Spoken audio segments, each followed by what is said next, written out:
how do I want to be remembered? And that's the problem, man. Like nowadays, people don't give a fuck how they remember. They don't give a fuck about their family. Everybody's equal. Their mom is equal to them. Their dad's equal to them. They're growing. Everybody's fucking equal.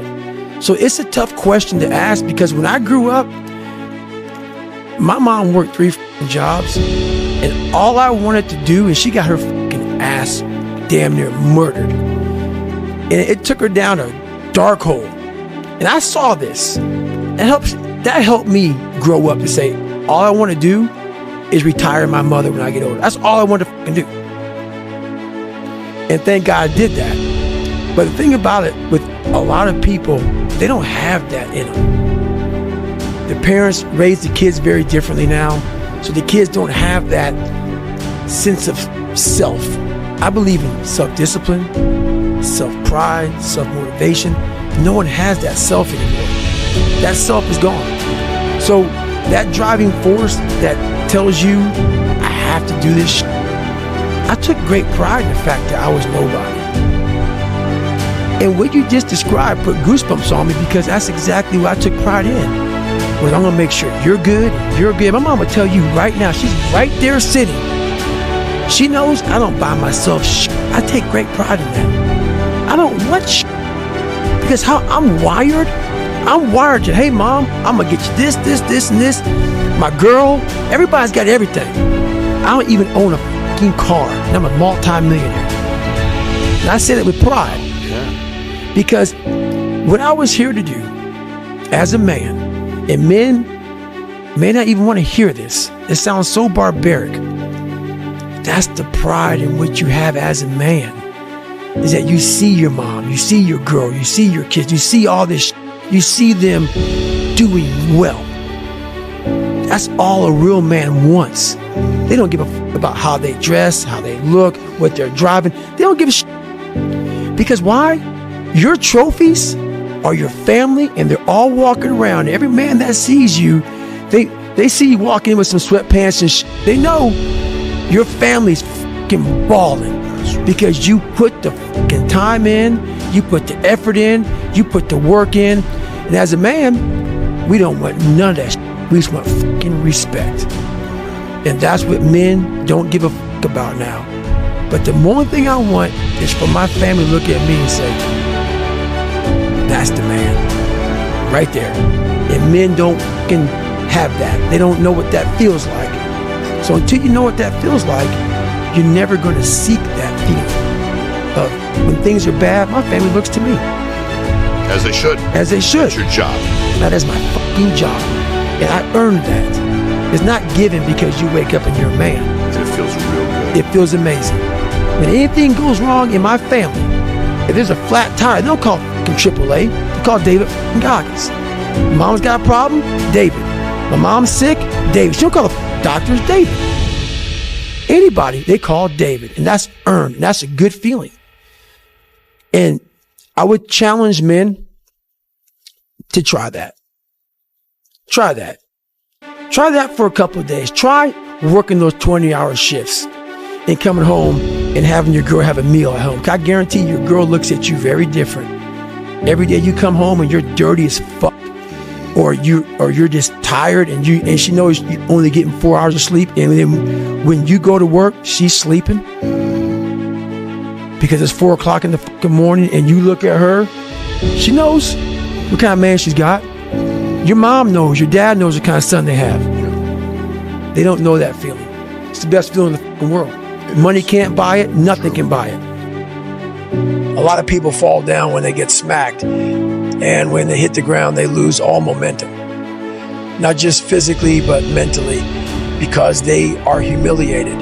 And when you are humiliated, it is impossible to make any sort of progress. We must learn how to absorb life's haymakers without getting knocked down. Because picking yourself up off the canvas is the hardest, longest step of all as you fight to regain your momentum. Yes, I had to shut it down for half a day. Yes, all the goals I had for Moab 240 have been obliterated. Yes, my body was a mess, but mentally, I was still on my feet and in the race because I'm not living life for the same reasons as almost everyone else. The rewards I seek are internal, and if you have that mindset, you will find opportunities for growth everywhere. During tough times, that growth can be exponential.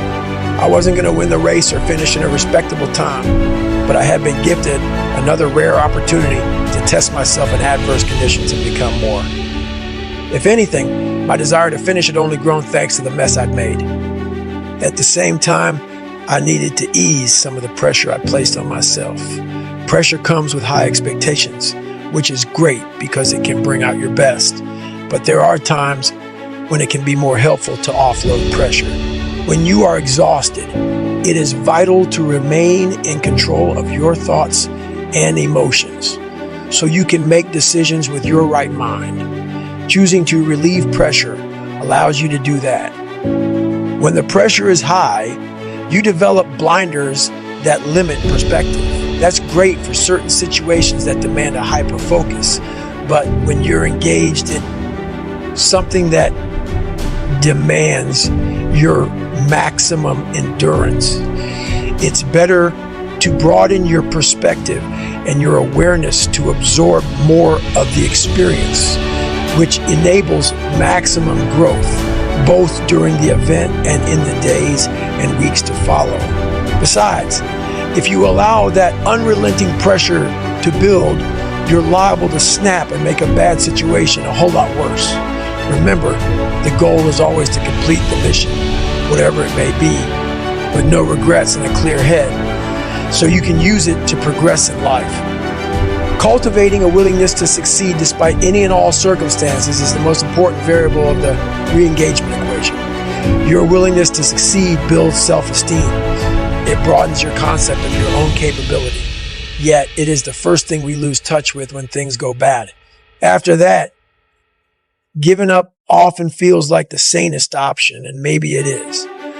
But know that quitting chips away at your self-worth and always requires some level of mental rehab. Even if what forces you to quit is an injury or something else beyond your control, you will still have to bounce back from the experience mentally.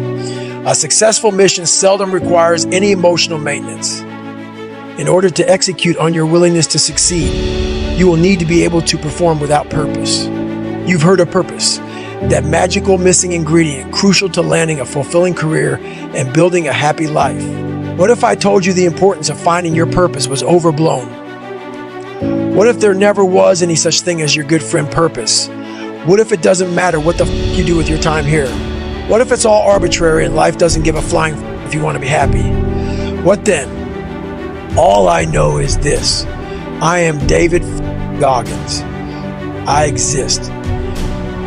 Therefore, I complete what I start. I take pride in my effort and in my performance in all phases of life. Just because I am here, if I'm lost, I will find myself. As long as I'm on planet Earth, I will not half-ass it.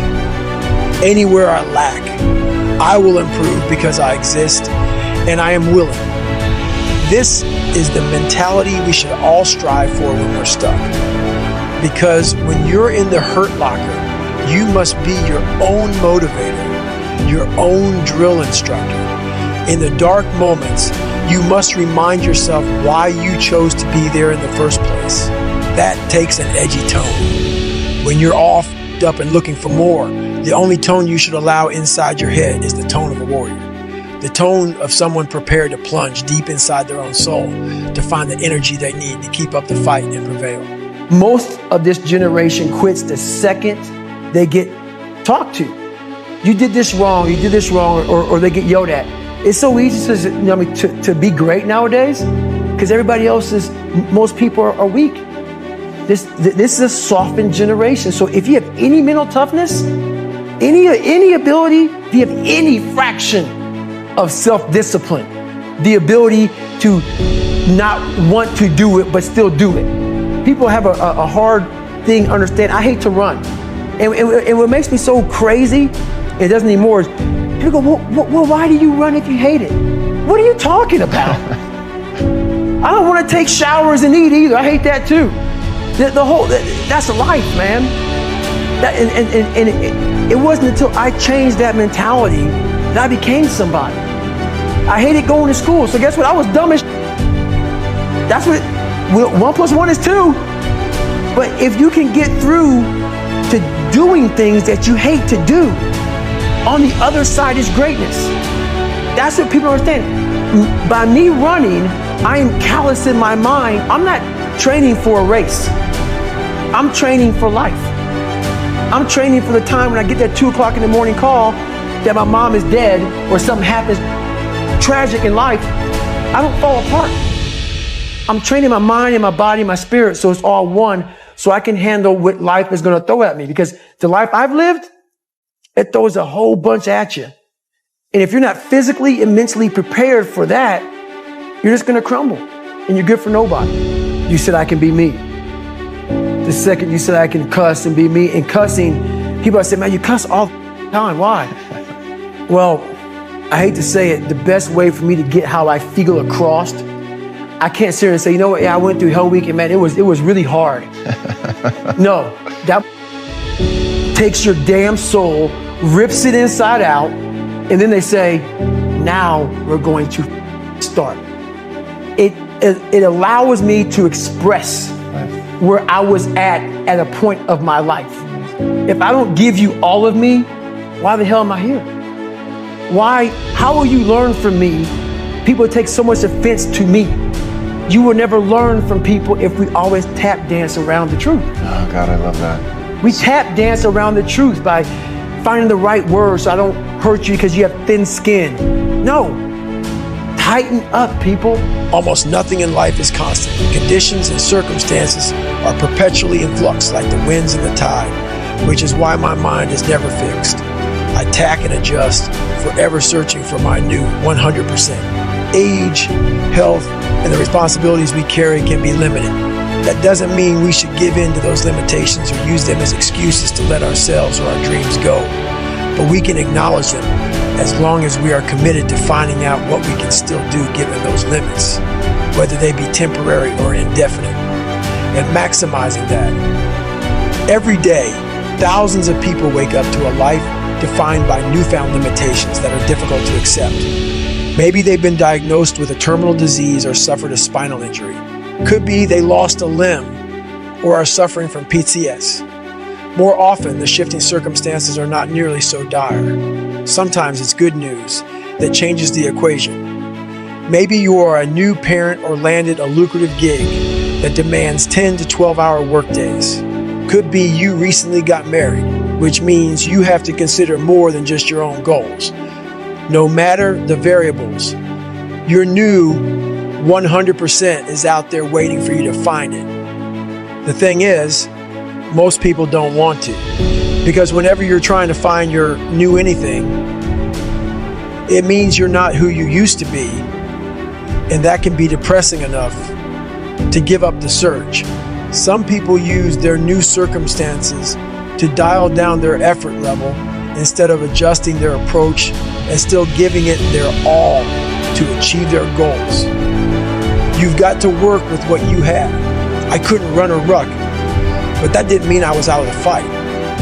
No matter what you are dealing with, your goal should be to maximize the resources and capabilities you do have. If you've suffered a freak injury or received a diagnosis that changes everything, what does your new maximum effort level look like? A lot of people bide their time and wait to see what happens next, but a year or two later, they find they are still waiting.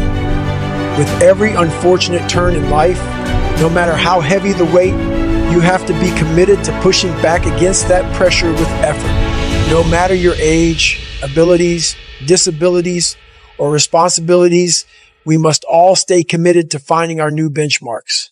Because not only does that keep your mind engaged and your demons at bay, you actually might achieve things the old you never could have conceived.